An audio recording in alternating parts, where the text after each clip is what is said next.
గోదావరి నదీ జలాల విషయంలో గత బీఆర్ఎస్ ప్రభుత్వం నిర్లక్ష్య వైఖరి వలనే ఈరోజు ఆంధ్రప్రదేశ్ ప్రభుత్వం పోలవరం నల్లమల్ల సాగర్ ప్రాజెక్ట్ గురించి మాట్లాడుతున్నారు.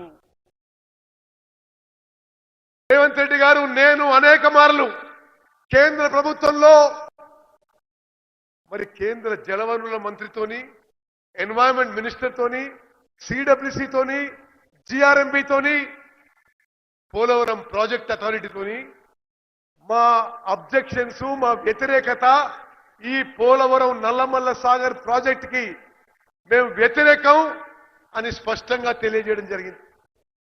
అదేవిధంగా మేము సుప్రీం కోర్టులో కూడా పోలవరం నల్లమల్ల సాగర్ ప్రాజెక్ట్ ని వ్యతిరేకిస్తున్నాము.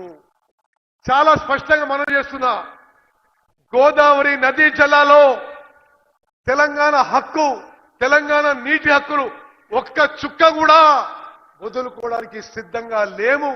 ఏ పోరాటానికైనా మా కాంగ్రెస్ ప్రభుత్వం మరి ముందుకు పోతుందని చెప్పి నేను మనం చేస్తున్నా. మిత్రులారా, తుమ్మడిహెట్టి బ్యారేజ్ తుమ్మడిహెట్టి ప్రాజెక్టు నిర్లక్ష్యం చేసి ఉమ్మడి ఆదిలాబాద్ జిల్లాకి మరి మోసం చేసింది గత బీఆర్ఎస్ ప్రభుత్వం.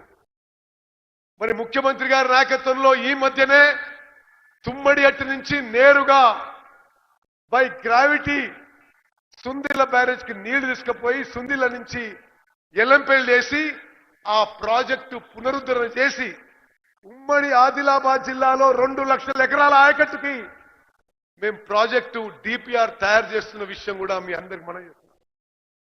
గోదావరి నదీ జలాల విషయంలో తెలంగాణ రాష్ట్రానికి తెలంగాణ రైతాంగానికి ఉమ్మడి ఆదిలాబాద్ జిల్లా మరి రైతాంగానికి మొత్తం కూడా మరి మేలు చేయబోతున్నాం.